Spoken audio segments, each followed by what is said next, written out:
আৰু আজি মহাশিৱৰাত্ৰি আমি দেখুৱাইছোঁ ৰাজ্যৰ বিভিন্ন প্ৰান্তৰ শিৱ মন্দিৰসমূহত বিশেষকৈ দৌল দেৱালয়সমূহত কি এক পৰিস্থিতিয়ে বিৰাজ কৰিছে বা কেনে পূজাৰ কি এক পৰিৱেশ দেখুৱাইছে এই মুহূৰ্তত বঙাইগাঁৱৰ মায়াপুৰীৰ দৃশ্য অৰ্থাৎ মহাশিৱৰাত্ৰি উপলক্ষে বঙাইগাঁৱৰ মায়াপুৰী পৰেশনাথ মন্দিৰত একেই ভক্তৰ ভিৰ দেখিবলৈ পোৱা গৈছে। এই মন্দিৰৰ মূল কৰ্ণধাৰ শ্ৰী দিব্যজ্যোতি শাস্ত্ৰী অসমৰ বিভিন্ন প্ৰান্তৰ পৰা আহিছে ভক্তসকল। দেৱাদিদেৱ ভোলানাথৰ আশীষ লৈছে ভক্তসকলে।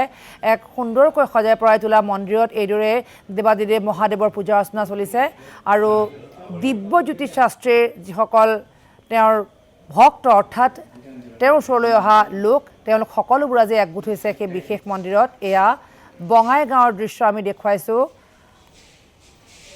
বঙাইগাঁৱৰ মায়াপুৰী পৰেশনাথ মন্দিৰৰ ভিতৰতো এই পৰ্যন্ত ভক্তই পূজা অৰ্চনাত ব্যস্ত হৈ আছে।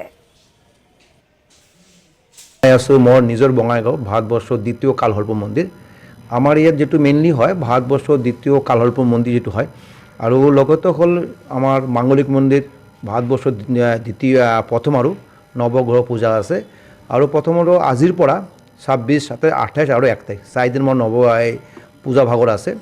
ইয়াতে যেটো স্পেশালি যেটো পূজা হয় আমাৰ কালসৰ্পৰ কাৰণে মেইনলি হয়। আমাৰ যিকোনো এষ্ট্ৰলজিৰ ক্ষেত্ৰত 12টা ৰাশি 12টা কালসৰ্প যোগ থাকে। প্ৰথমতে আমাৰ জানিব লাগে কি কালসৰ্প যায়।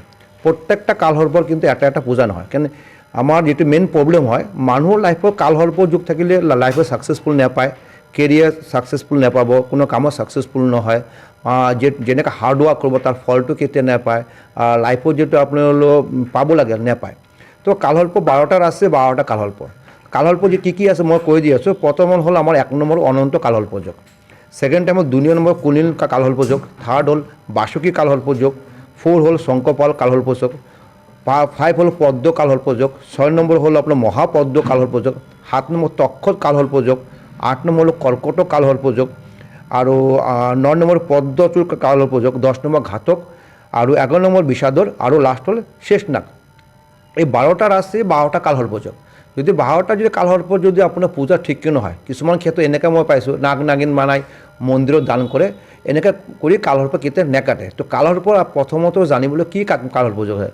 প্ৰথমে কালসৰ্প পূজা কৰিব। এইটো হ'ল ভাৰতবৰ্ষৰ দ্বিতীয় কালসৰ্প যোগ। বঙাইগাঁও আপোনালোক সূৰ্যসেন ৰোডত আছে আৰু যিকোনো ক্ষেত্ৰত যদি পূজা বা কাৰণে ইয়াতে আহিব পাৰে। আৰু লগতে ইয়াতে হ'ল আপোনাৰ নৱগ্ৰহ 10 মহাবিদ্যা, যে মায়েৰ যে 10টা ৰূপ আছে 10টা ৰূপৰ পূজা হয়।